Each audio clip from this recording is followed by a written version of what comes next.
বাংলাদেশ সেনাবাহিনীর প্রধান ওয়াকারুজ্জামান সম্প্রতি আর্মি ইন্টারন্যাশনাল ইসলামিক ইনস্টিটিউটের উদ্বোধন করেছেন এবং সেই উদ্বোধনী অনুষ্ঠানে বাংলাদেশের মুসলমানদের কার ইমান আকিদা ঠিক আছে, কার নেই, কোথায় কোথায় বেদাত ছেপে গেছে, ছেয়ে গেছে, সে সকল ফতোয়া দিয়ে বেড়ালেন। ভাবটা এমন যে তিনি আইআরজিসির প্রধান বা তালিবান হামাসের প্রধান। সম্প্রতি তিনি হজ করে এসে স্বরূপে ফিরেছেন। স্বরূপ বলতে তার গোফের প্যাটার্ন দেখুন, দাড়ির প্যাটার্ন দেখেন, এবং অন্যান্য জামাত শিবির রাজাকারদের দাড়ি গোফের প্যাটার্নগুলো মিলান। আমি নিজে কিছু বলছি না, সে যে জামাত শিবির রাজাকারের সমর্থক বা গুপ্ত মিলিটারি প্রধান ছিল এ দাবি আমি করব না, কারণ গুপ্ত যখন প্রকাশ্যে না আসবে ততক্ষণ তো আমরা বলতে পারি না যে তার রাজনৈতিক আদর্শ কী ছিল। যেমন সার্জিস, হাসনাত বা এই সাদেক কায়েম থেকে শুরু করে জামাত শিবিরের এখন যাদেরকে মুখপাত্র দেখছেন, এরা তো একটা সময় সবাই ছাত্রলীগ ছিল, আওয়ামী লীগ ছিল, তাই না? তো গুপ্ত থাকা অবস্থায় তাদেরকে আপনি কিভাবে আইডেন্টিফাই করবেন? এই ওয়াকারুজ্জামান কেন সেনাপ্রধান হলেন, কিভাবে হলেন আমরা জানি না, কার সুপারিশে? তিনি শেখ হাসিনার আত্মীয় ছিলেন, তার বোন শেখ রেহানা সুপারিশ করেছেন কিনা সেই বিতর্কে যাচ্ছি না। বঙ্গবন্ধু শেখ মুজিবুর রহমানের হত্যার পেছনে অন্যতম কুশীলব খন্দকার মোস্তাকের কি যেন সম্পর্ক ছিল? রসিকতার ছলে শালা বলে ডাকতেন না বঙ্গবন্ধু শেখ মুজিবুর রহমান? স্বাধীনতা পরবর্তী বাংলাদেশের যে রাষ্ট্র গঠন হয়, মন্ত্রিসভা গঠন হয়, সেখানে এই খন্দকার মোস্তাক মন্ত্রী ছিল না? যাই হোক, পরিবারতন্ত্র আজকে বাংলাদেশটার কি করে দিয়েছে। ওয়াকারুজ্জামান কিভাবে জুলাই সন্ত্রাসীদের প্রশ্রয় দিয়েছিল, হাসনাত সার্জিসদের কিভাবে ক্যান্টনমেন্ট থেকে ঘোষণা দেওয়া হয়েছিল, নির্দেশনা দেওয়া হয়েছিল, তা নিশ্চয়ই আমরা জানি। একটা ছোট্ট ভিডিও ফুটেজ দেখাই, জুলাই ষড়যন্ত্রের মূল হোতা কে বা কোথা থেকে আপনারা বুঝে যাবেন। 4 তারিখ রাতেই 2024 সালের 4 আগস্ট রাতে সেনাপ্রধান জেনারেল ওয়াকারুজ্জামান কথা বলেছেন। আমাকে ডেকেছিলেন ওনার বাসায়, এবং আমাকে এর আগের দিন রাত 12:20 উনি টেলিফোন করে বলেন আপনি একটু আমার বাসায় আসবেন। আমি কিন্তু ওই ফোন কলটা পেয়ে একটু অবাক হয়েছিলাম। যখন আমি পরের দিন গেলাম, ওয়াই মি, আমাকে প্রশ্ন করেছিলাম। উনি তখন বললেন যে দেখেন, যে আমার জানা মতে আপনি একটা পলিটিক্যাল পার্টির সাথে আপনার সাক্ষ্য আছে এবং আপনার অনেক পলিটিক্যাল লিডার সাথে আপনার একটা মোটামুটি একটা ভালো সম্পর্ক আছে। যেহেতু আপনার সাথে সবার সম্পর্ক আছে, তাই আমি আপনাকে এই কাজটা, এই দায়িত্বটা দিতে চাই। কি বললেন আপনাকে general Waker? He was very clear একটা জিনিস। আমি যাওয়া মাত্রই উনি যে কথাগুলো বলেছেন যে দেখেন, আমি এই রক্তপাত আর চাই না, আমি ক্ষমতাও চাই না, আমি একটা নিষ্পিত হোক, এটা কামস টু অ্যান এন্ড, এটি আমার লক্ষ্য, এবং আমি আপনাকে এই দায়িত্বটা দিতে চাই। কি দায়িত্ব দিতে চাই? দায়িত্বটা দিলেন, আপনি যেহেতু আপনার সাক্ষ্য আছে বিভিন্ন পলিটিক্যালের সাথে, আপনি সবাইকে আলোচনা করেন তাদেরকে, আমি তাদের সাথে অ্যাজ আর্লি অ্যাজ পসিবল আমি তাদের সাথে মিট করতে চাই, দেখা করতে চাই, এবং তাদের সাথে আলোচনার মাধ্যমে আমি এই আজকের এই ঘটনাটা ইতি টানতে চাই। 5 তারিখ সকালের কথা, সকালের কথা। সেই দিন যে উনি যখন আমাকে বললেন এই কথাটা, আমি তখনই আজ করতে পেরেছি something very radical is going to happen this. 1:45 হবে। জি, যখন উনি বললেন, আমি এইমাত্র খবর পেয়েছি আমাদের প্রধানমন্ত্রী দেশ ছেড়ে চলে গেছে। কি বুঝলেন? তো এই ওয়াকারুজ্জামান যে কি কি করেছে তা এখন যেমন আমরা জানি, ভবিষ্যতে আরও অনেক প্রমাণ আসবে, কনক্রিট প্রমাণ আপনারা পাবেন। এমন সে জামাত শিবিরের সাথে সংশ্লিষ্ট ছিল কিনা তাও আপনারা জানবেন। এখন শেখ হাসিনা কেন টের পেলেন না, গোয়েন্দা তথ্য কেন এড়িয়ে গেলেন, ভারতের যে ইনপুটগুলো ছিল ভারতের গোয়েন্দা সংস্থাদের কাছ থেকে, সেগুলোকে কেন উপেক্ষা করলেন, সেটা শেখ হাসিনাই ভালো বুঝতে পারবেন, বলতে পারবেন। কিন্তু শেখ হাসিনার তো আর এই দেশটি নয়, সাফার করছি আমরা বাংলাদেশের মানুষ, আমরা বাংলাদেশের জনগণ। তো এইবার একটু ভাবি তো, সে যে ইনস্টিটিউট উদ্বোধন করলো, অর্থাৎ আর্মি ইন্টারন্যাশনাল ইসলামিক ইনস্টিটিউট, এটা কি তার বাপদাদার টাকায় করেছে? না। মিলিটারিরা বেতন কোথা থেকে নেয়?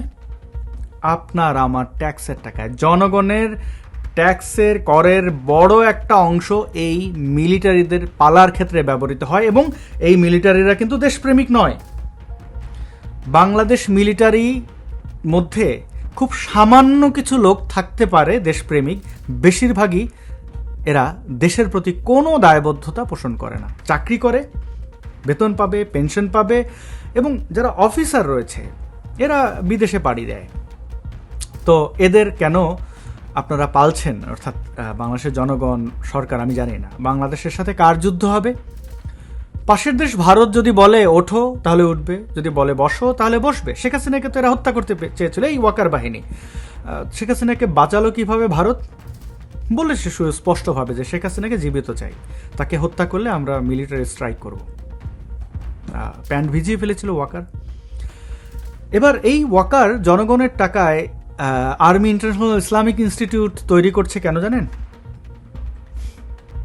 কেন ঘন ঘন পাকিস্তানি মিলিটারির বিভিন্ন সদস্যরা বাংলাদেশে আসে? আমরা জানি, সকল উত্তর আমাদের কাছে আছে। কেন সেনাবাহিনীর বিভিন্ন ট্রেনিংয়ে তারা যদি কচু খেতেও যায় একত্রে, নারায়ে তাকবীর আল্লাহু আকবার স্লোগান দেয়?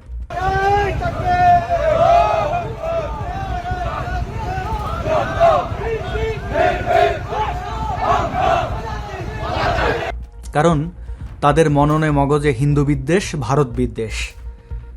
আপনি যারা যে ভিডিও দেখছেন ভারত বিদ্বেষী হতে পারেন, কিন্তু ভাবেন তো ভারতের সাথে যদি গ্যাঞ্জামে যান, মারামারিতে যান, আমাদের মিলিটারি কয় মিনিট টিকবে? এই মিলিটারির গোয়েন্দা সংস্থাই তো ডিজিএফআই। আপনারা যে আয়না ঘরের গল্প শুনেছেন, এগুলো কারা করে? আমাকে তো ডিজিএফআই গুম করেছিল, আমার পাসপোর্ট ডিজিএফআই কেড়ে নিয়ে নিয়েছিল। শেখ হাসিনার নির্দেশে, যদিও মানে শেখ হাসিনা সরকারের, হাসান মাহমুদ স্বরাষ্ট্র মন্ত্রণালয়ের নির্দেশনা ছিল, কিন্তু কাজটি মানে উদ্ধার করে দিয়েছে তো ডিজিএফআই। আমি নিজেই তো সাক্ষী। এই ডিজিএফআই আয়না ঘরে মানুষকে নিয়ে যেত। তাদের কি হয়েছে? ইউনূসের সরকার আসলো, কত কি হলো? তাদের কোনোভাবেই আইনের আওতায় আনা হয়েছে? না, হয়নি। এই এই এই কাওয়ার্ড মিলিটারি পারে পাহাড়ি আদিবাসীদের উপরে নির্যাতন চালাতে, বাঙালি স্যাটেলার সন্ত্রাসীদেরকে পাহাড়ে পুনর্বাসন করায়, পাহাড়ি আদিবাসীদের উপরে ধর্ষণ, নির্যাতন, নিপীড়ন চালানোর ঘটনায় আরও উৎসাহিত করে। এরা বসে বসে খায় এবং দেশের 12টা বাজায়। বাংলাদেশে মিলিটারি কোনো দরকার নেই। এরা শুধু পেরেছে ওই যে সাধারণ মানুষের উপরে নির্যাতন, নিপীড়ন চালাতে, রাষ্ট্রীয় যন্ত্র হয়ে মানুষকে গুম করতে, খুন করতে, এবং সাধারণ মানুষের বাদে যাদের খুন করেছে তাদের মধ্যে অনেক ব্যক্তি আমাদের এই বাংলাদেশের মহান নেতা, স্বাধীনতার ঘোষক বঙ্গবন্ধু শেখ মুজিবুর রহমান, যার এক তর্জনীতে এই বাংলাদেশের লাখো কোটি মানুষ একত্রিত হয়েছিল।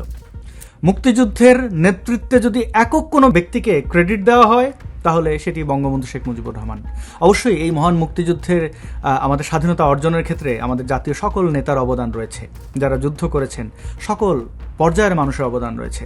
কিন্তু বিশ্বের যে কোনো যুদ্ধে, যে কোনো সংগ্রামে নেতৃত্বের প্রয়োজন হয়, এবং সেটি একক নেতৃত্বই হয়। ফুটবল, ক্রিকেটে আপনারা অধিনায়ক দেখেন না? যে কোনো যুদ্ধে প্রধান ব্যক্তি থাকে, যার নির্দেশে, যার রণকৌশলে দেশ স্বাধীন হয়। বঙ্গবন্ধু পালিয়ে যাননি, বীরের মতো তিনি এই স্বাধীনতা সংগ্রাম চালিয়ে গেছেন। একদিনে মুক্তিযুদ্ধ সংগঠিত হয়নি। যাই হোক, যদিও আমাদের অনেক ইতিহাস শুনতে হয়, তো সেই বঙ্গবন্ধু শেখ মুজিবুর রহমানকে সপরিবারে হত্যা করেছে এই কাওয়ার্ড মিলিটারিরা। বাদ দেয়নি পেটে থাকা শিশু শেখ রাসেল সহ অন্যান্য শিশুরা, নারীরা। এই কাওয়ার্ড মিলিটারি, এই মিলিটারি হত্যাযজ্ঞে পরোক্ষভাবে ইন্ধন দিয়েছিল জিয়াউর রহমান। জিয়াউর রহমানকেও তার প্রাপ্য বুঝে নিতে হয়েছে। এই কাওয়ার্ড মিলিটারিরাই হত্যা করেছে, জিয়াউর রহমানের বন্ধুরাই হত্যা করেছে। মিলিটারির হাতে রক্তে রঞ্জিত হয়েছে বহু সূর্য সন্তান এই বাংলাদেশে। যদি জিজ্ঞেস করেন বাংলাদেশ মিলিটারি হওয়ার পরে তাদের অর্জন কি, কাদের সাথে যুদ্ধ করেছে? শূন্য। কোনোদিন যুদ্ধ করবে? শূন্য। মিয়ানমারের সাথে যুদ্ধ লাগলে? শূন্য। এদের বসায় বসায় খাওয়ান।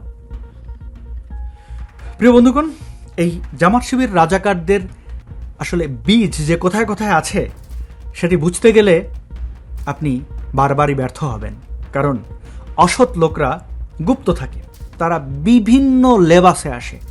ওয়াকারুজ্জামান এখন তার লেবাসে এসেছে, আগে ক্লিন শেভ ছিল, কিন্তু 5ই আগস্টে সে কি বলেছিল? আমিরে জামায়াত, প্রথম জামাতের এই চুম্মা আমিরের নাম নিয়েছিল। সেই থেকেই আমাদের বোঝা হয়ে গেছে। শেখ হাসিনা কেন বুঝলেন না আমি জানি না, কিন্তু তার হাতে এই যে দেশের জনগণের অনেক কিছু নির্ভর করেছিল। মহান মুক্তিযুদ্ধের সকল স্মৃতিচিহ্ন ধ্বংস হয়েছে। ধ্বংস হয়েছে ধানমন্ডির 32 নাম্বার, ওটি আমারও বাড়ি। ওয়াকাররা চেয়ে চেয়ে দেখেছে।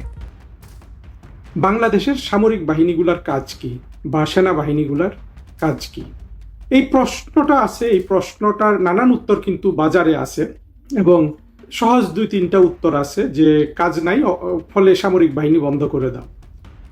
আর সামরিক বাহিনীগুলো থেকে উত্তর দেওয়ার চেষ্টা করা হয় যে আমাদের অবশ্যই কাজ আছে, আমরা প্রতিরক্ষা করব, ভারতের সাথে যুদ্ধ করব বা মিয়ানমারের সাথে যুদ্ধ করব বা বঙ্গোপসাগরে আমরা যুদ্ধ করব।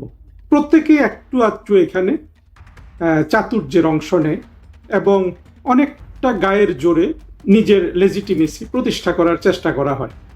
এবং যারা বলে যে না, যেহেতু মিলিটারির বাংলাদেশে কোনো কাজ নাই, ফলে মিলিটারি তুলে দেয়া হোক, কিন্তু তারা অনেকটা আবেগের বশে কথাটা বলে। এটা বাস্তবসম্মত কিনা এইটা তারা আসলে ঠিকমতো চিন্তা করে না। কারণ সত্য কথা হলো, বাংলাদেশের মিলিটারি বা সামরিক বাহিনীগুলো জনগণের সামনে তাদের অপরিহার্যতা ফুটিয়ে তুলতে পারেনি, একমাত্র জঙ্গিবাদী মানুষের সামনে ছাড়া। জঙ্গিবাদী মানুষের সামনে তাদের কি চাহিদা সেনাবাহিনীর? এই যে জঙ্গিবাদী মানুষগুলোর সাথে সেনাবাহিনী একত্রিত হয়ে হিন্দুদের সাথে যুদ্ধ করবে, মানে ভারতের সাথে যুদ্ধ করবে, গাজওয়াতুল হিন্দ করবে, ভারত রাষ্ট্র ভেঙে দিবে, হিন্দুদের অধিকারে নিয়ে আসবে। এখন সামরিক বাহিনীর যারা চিন্তাশীল সদস্য আছেন তাদেরকে আসলে এই প্রশ্নটার উত্তর খুঁজে বের করতে হবে যে এটাও বাস্তবসম্মত কিনা, কিংবা এটার মধ্যে ফাঁকি আছে কিনা। আলোচনাটা আমি একটু গড়িয়ে নিয়ে আমি কিছু সমাধানের রাস্তা দেখাবো। তার আগে বলে নিই আমাকে আসলে কেন আজকে এই প্রশ্নটা নিয়ে আমি বক্তব্য দিতে বসলাম। আজকেই আমি একটা টক শো দেখছিলাম, মাহমুদুর রহমান মান্না উপস্থাপক, ব্রিগেডিয়ার সাখাওয়াত উত্তরদাতা হিসাবে। ব্রিগেডিয়ার সাখাওয়াত অনেক একেবারে আবেগ আপ্লুত হয়ে 2024-এর 5ই আগস্টের জঙ্গি উত্থানের পক্ষে কথা বলল। নানান ধরনের কথার মধ্যে আওয়ামী লীগের দোষ দিল, বিভিন্ন রাজনৈতিক দলগুলোর দোষ দিয়েছে, যে দোষগুলা অনেকাংশে ভ্যালিড। মানুষও মনে করে যে এই দোষগুলা কিন্তু বাংলাদেশের রাজনৈতিক দলগুলোর মধ্যে আছে। কিন্তু অন্যের দোষ ধরার আগে আমাদের এই মাহমুদুর রহমান মান্না এবং ব্রিগেডিয়ার সাখাওয়াত দুইজনকে চিনতে হবে। মাহমুদুর রহমান মান্না বিভিন্ন বিশ্ববিদ্যালয়ের ভিপি ছিল, জাসদের রাজনীতি থেকে আওয়ামী লীগের রাজনীতি করেছে, তার অনেক সুনাম এবং অত্যন্ত সুবক্তা, সুন্দর কথা বলাতে বাংলাদেশে যে কয়েকজন মানুষ দক্ষ তার মধ্যে মাহমুদুর রহমান মান্না অবশ্যই একজন।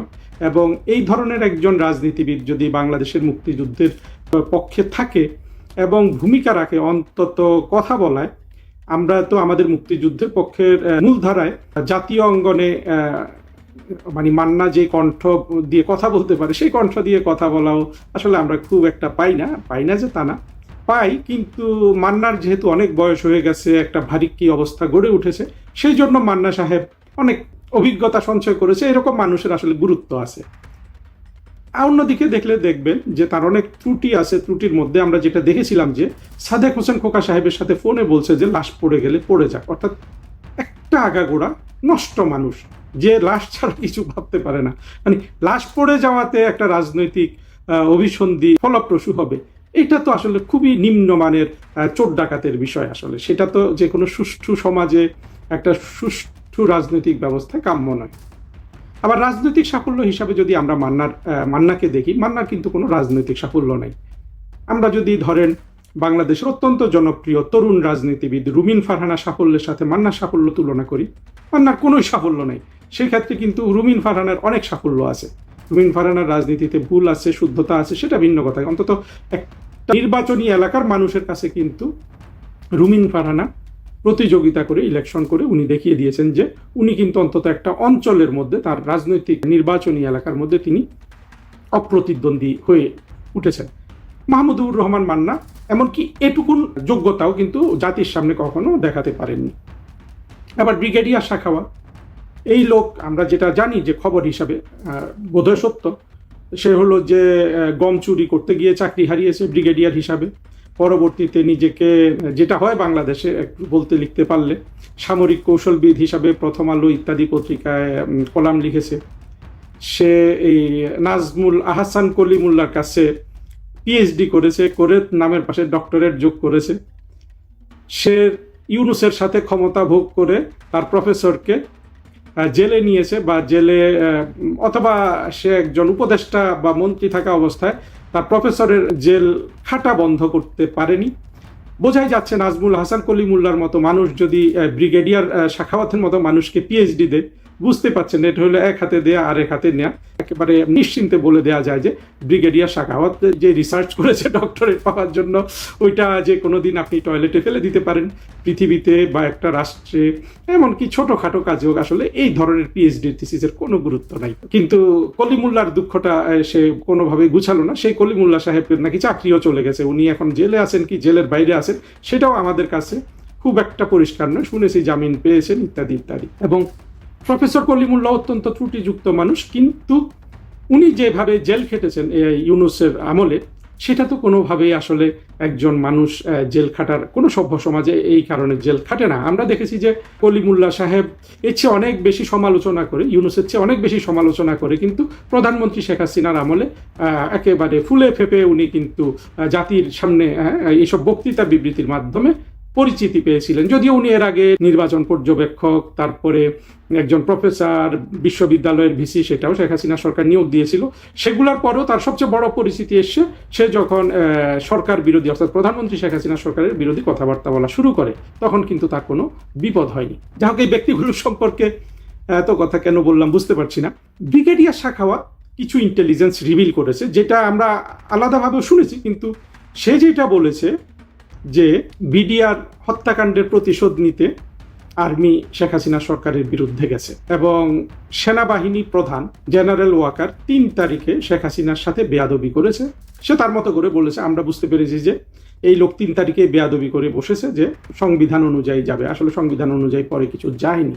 এবং ওই পরিস্থিতিটা চিন্তা করতে অত্যন্ত কষ্ট হয় যে জেনারেল ওয়াকারের মতো একজন চরম জঙ্গি প্রধানমন্ত্রী শেখ হাসিনাই বা কি ভুলে নিয়োগ দিলেন, আর সে কিভাবে এত বড় সাহস পায় যে রাজনৈতিক নিয়োগদাতার বিরুদ্ধে এইভাবে সে গর্দান উঁচু করে সে শেখ হাসিনার বিরুদ্ধে চলে যায়। এগুলো নিয়ে ভবিষ্যতে গবেষণা করা উচিত, এবং গবেষণাটা আসলে অনেক ভালোভাবে করা উচিত। এমনকি জেনারেল ওয়াকারের মগজটারও গবেষণা হওয়া উচিত যে এই মগজে কিভাবে, মানে এত বড় বিশ্বাসঘাতকতা, যেটা আসলে একজন মানুষের সাথে বিশ্বাসঘাতকতা না, বা নিয়োগকর্তার সাথে বিশ্বাসঘাতকতা না, রাষ্ট্রের সাথে বিশ্বাসঘাতকতা। হ্যাঁ, এটা হতে পারতো জেনারেল ওয়াকার আজকে নিজে হিরো হিসাবে বলতে পারতো যে আমি তো মানুষের সাথে, সরকারের বিরুদ্ধে গিয়েছি কিন্তু মানুষের পাশে দাঁড়িয়েছি। এই কথাটা তার আজকে বলার সুযোগ থাকতো যদি 2024-এর জঙ্গি উত্থানের ফলে বাংলাদেশ শেখ হাসিনা যেভাবে এগিয়ে নিচ্ছিলেন তার চেয়েও আরো দ্রুত গতিতে এগিয়ে নেওয়া কিংবা এগিয়ে যাওয়ার একটা পথ এই জঙ্গি শ্রেণী তৈরি করতে পারত। কিন্তু যারা পৃথিবী বোঝেন, যারা রাজনীতি বোঝেন, যারা সভ্যতা বোঝেন, যারা ইতিহাস বোঝেন, তারা জানেন যে 2024-এর জঙ্গিরা যা যা ঘটাতো আজকে, অন্তত আমি তো মনে করি আমার মতো 5-10 জন স্বচ্ছ চিন্তার মানুষ আছে বাংলাদেশে, যারা জঙ্গি উত্থানের আগে বুঝতে পারছিল যে 2 বছর পরে, মানে আজকে 2026-এ দেশটা যেখানে, এখানেই কিন্তু দেশটা নিয়ে যাবে এই জঙ্গিরা, তাই না? এখানে অবশ্য মুক্তিযুদ্ধের পক্ষে শক্তিরও ব্যর্থতা, যে তারা তো এই ধরনের মানুষ প্রস্তুত করাতে, আমি তো নিজের চিন্তা করে বড় হয়েছি। আমাকে তো বাংলাদেশের মুক্তিযুদ্ধের পক্ষে শক্তি থেকে কখনো কোনো চিন্তা শেখানো হয়নি। তাদের কোনো কর্ম নাই, লেখার কর্ম, গবেষণার কর্ম, সামাজিক কর্মসূচি কিছুই তো ছিল না। তো সেখানে আসলে এই ধরনের মানুষ তৈরি হবে না, সেটাই স্বাভাবিক। তারপরেও তো আমরা কিছু মানুষ, একেবারে সংখ্যালঘু বলা যায়, আমরা বুঝতে পারছিলাম যে এই দশাটাই বাংলাদেশের হবে। এই যে বাংলাদেশের আজকে যত অধপতন, এবং এই অধপতন সামনের দিকে যেতে থাকবে, এই অধপতন থেকে যেদিন ফিরে আসবে সেই দিন তো আমার এই বক্তৃতাগুলো যারা শুনছেন তাদের সামনে আমার তো আর বক্তৃতা দেওয়ার আসলে কোনো মুখ থাকবে না। থাকবে আমি কি ওই রকম একজন নির্লজ্জ মানুষ হতে পারি যে গতকাল একটা জিনিস বললাম আজকে ফললো না? তারপরে আমি আবার বক্তৃতা দিচ্ছি, আবার বললাম যে একটা জিনিস আগামীকাল ফলবে, সেটা ফললো না, পরের দিন বক্তৃতা দিচ্ছি। এত নির্লজ্জ বক্তা হওয়া তো আসলে আমার পক্ষে সম্ভব নয়। যাই হোক, আবার ওই কথায় ফিরে আসি যে 2024-এ সামরিক বাহিনী সম্পূর্ণরূপে বাংলাদেশের মুক্তিযুদ্ধের বিপক্ষে দাঁড়িয়েছে। তাদের অনেকে হয়তো এটাও বুঝতে পারেনি আজকে বাংলাদেশের যে অধপতন এটা হবে, তারা বুঝতে পারেনি। অনেকে আসলে জঙ্গিরা যে জজবা তুলেছিল, যেইভাবে ওরা কি বলে কেয়স, বা যেইভাবে তারা উন্মাদনা তৈরি করেছিল, নানান ধরনের অভিনেতা অভিনেত্রী নামিয়ে নিজেরা অভিনয় করে, সেই সবের সময় আসলে অল্প শিক্ষিত বা রাজনৈতিকভাবে অসচেতন মানুষ অনেক কিছু বুঝতে পারে না, তারা এই ধরনের যে কোনো উন্মাদনার সাথে শরিক হয়, সেটাও আছে। কিন্তু আজকে তো বাংলাদেশ সামরিক বাহিনীগুলোর অনেক মানুষ কিন্তু বুঝতে পারছে যে তারা সত্যি সত্যি বাংলাদেশের মুক্তিযুদ্ধের বিপক্ষে দাঁড়িয়েছিল। আর সেটাও যদি না বুঝতে পারে, এই যে বাংলাদেশের অর্থনৈতিক দুরবস্থা, যে শেখ হাসিনা সরকারের আমলে 7% থেকে বা 6.8% থেকে অর্থনৈতিক প্রবৃদ্ধি যে 2.2%-এ নেমে আসলো, এটার জন্য তো সম্পূর্ণরূপে সেদিন যারা এই জঙ্গি উত্থানটা ঠেকাতে পারো তো তারা দায়ী হয়ে যায়। অন্যদের দায় আসবে, কিন্তু বিশেষ করে ওয়াকার এবং তার বাহিনীর দায় কিন্তু সবচেয়ে বেশি আসবে, কারণ তখন আসলে সরকারের কিছু স্ট্র্যাটেজিক ভুলের কারণে আসলে এই সামরিক বাহিনীকে দরকারই ছিল না এই আন্দোলনটা থামানোর জন্য। যাই হোক, সেই দুঃখের কথা বললে কি লাভ, কিন্তু ওদেরকে সুযোগ দিয়ে দেওয়াতে যে তোমরা থামাও, ওরা কিন্তু সরাসরি নিয়োগকর্তা থেকে শুরু করে রাষ্ট্র থেকে সবার বিরুদ্ধে চলে গেল। এই চলে যাওয়াটাও কিন্তু সামরিক বাহিনীর সামষ্টিক চিন্তা এবং শিক্ষাগত যোগ্যতার যে ঘাটতি, সেটাই কিন্তু প্রমাণ করে। আমি যেটা দিয়ে বক্তৃতাটা শুরু করেছিলাম যে বাংলাদেশের সামরিক বাহিনীগুলোর কি কাজ, এইটা বাংলাদেশের মানুষের কাছে কিন্তু স্পষ্ট না, স্পষ্ট শুধু একটা শ্রেণীর কাছে, যারা আমার মনে হয় সংখ্যায় 2 কোটির বেশি হবে না, বা আরো 5, 7, 10 কোটিও হতে পারে, কিন্তু মাত্রা সবার সমান না, যে ভারতের বিরুদ্ধে যুদ্ধ করবে আমাদের সেনাবাহিনী, ভারতকে পরাজিত করবে এবং সেখান থেকে গনিমতের মাল সংগ্রহ করবে। অবশ্য আর্মি আরেকটা লেজিটিমেসি তাদের দেখায় যে ভারতের সাথে যুদ্ধ করবে 2 দিন বা কি 2 সপ্তাহ বা এরকম একটা সময় তারা ঠেকিয়ে রাখবে ভারতীয় বাহিনীকে। ততদিনে পররাষ্ট্র মন্ত্রণালয় গিয়ে জাতিসংঘ বা অন্যান্য সুপার পাওয়ারকে ডেকে আনবে, একটা মধ্যস্থতা করবে, যুদ্ধটা থেমে যাবে। এটা হলো তাদের চিন্তা ভাবনা। কিন্তু 2 সপ্তাহের জন্য ভারতের সাথে বাংলাদেশ কেন যুদ্ধ করবে, বা ভারতই বা বাংলাদেশকে কেন আক্রমণ করবে? আর আক্রমণ করলে 2 সপ্তাহের মধ্যে সেই যুদ্ধ ঠেকিয়ে রাখতে পারবে, এই নিশ্চয়তা কি আছে?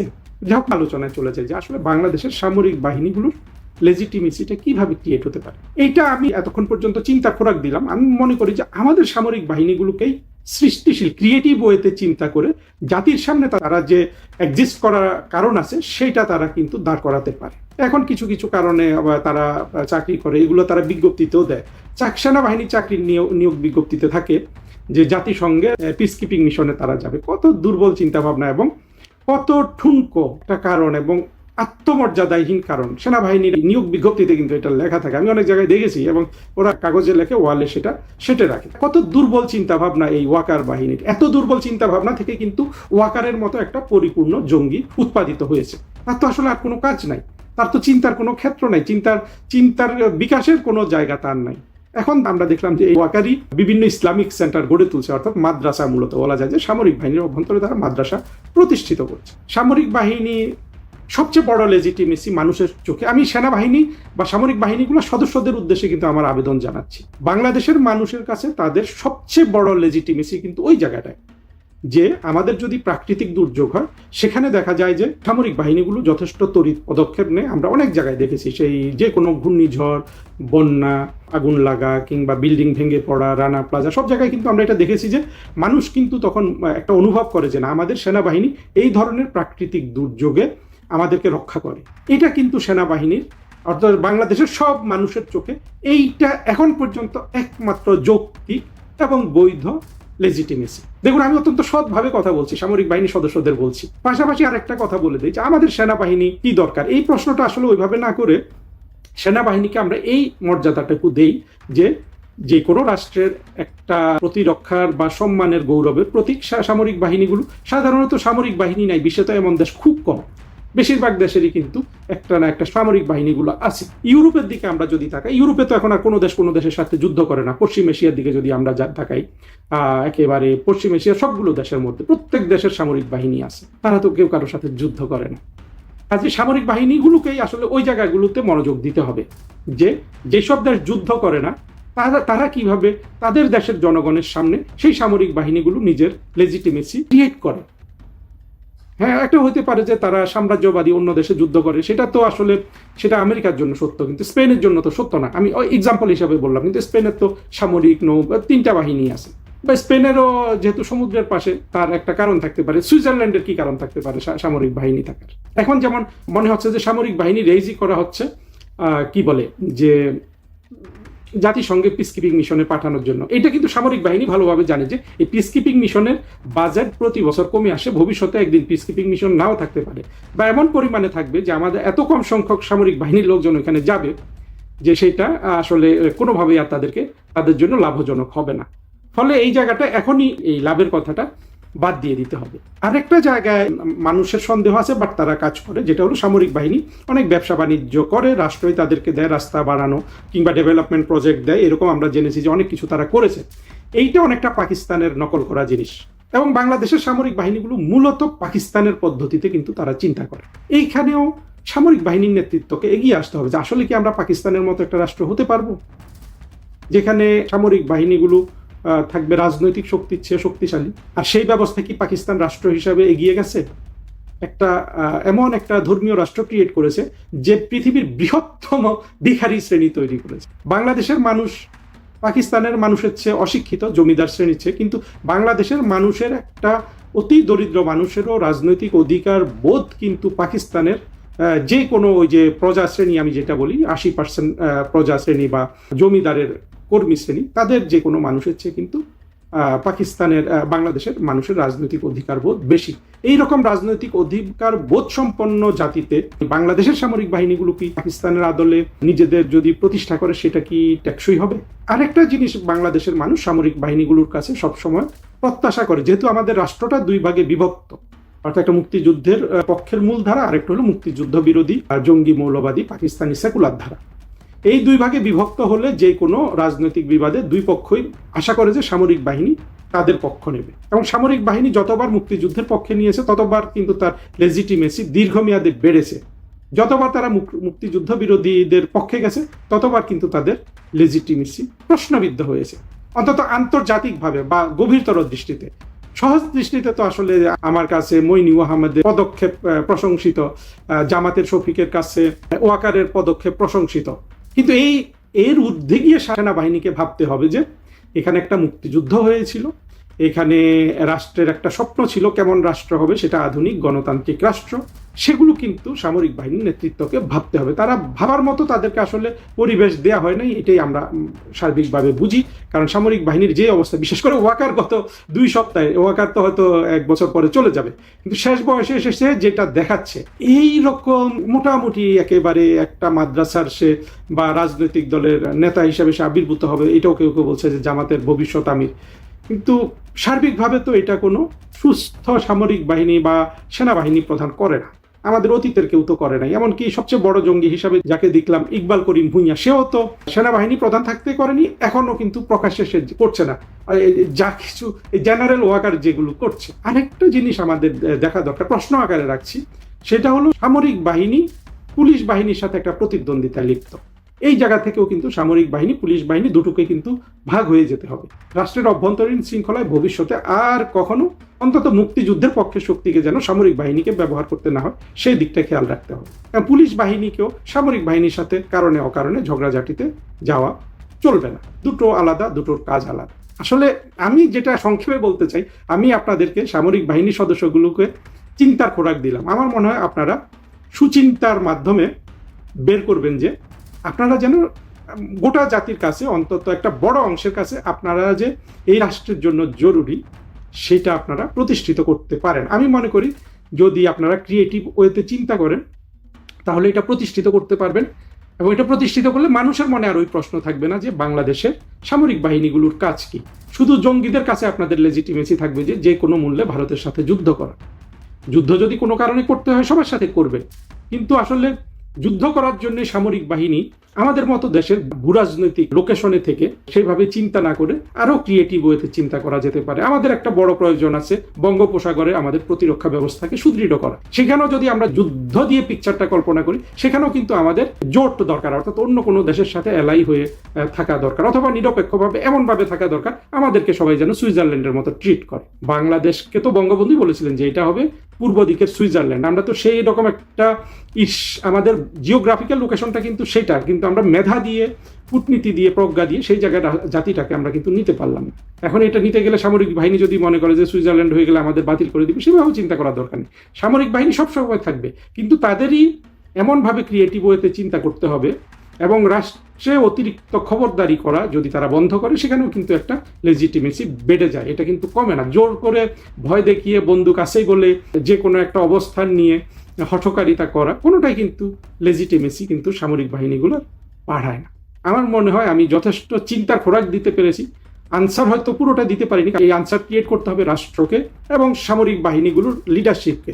তবে আমি এটা বলতে পারি, বাংলাদেশের সব শাসকের মনে, সেই একেবারে সব শাসক, কারো নাম বলা লাগবে না, সবার মনে এই প্রশ্নগুলো আছে সামরিক বাহিনী নিয়ে, কিন্তু উত্তরগুলো কিন্তু কারো এখন পর্যন্ত জানা ছিল না। কিন্তু এই উত্তর না পেলে বাংলাদেশ জাতির আর সামরিক বাহিনী সবসময় দুইটা একজন আরেকজনের কমপ্লিমেন্ট না হয়ে, পরিপূরক না হয়ে প্রতিপক্ষ হয়ে থাকবে। সেটা কখনোই সামরিক বাহিনীর অ্যাজ এ ইনস্টিটিউশন তাদের স্বার্থের জন্য কিন্তু মঙ্গলজনক।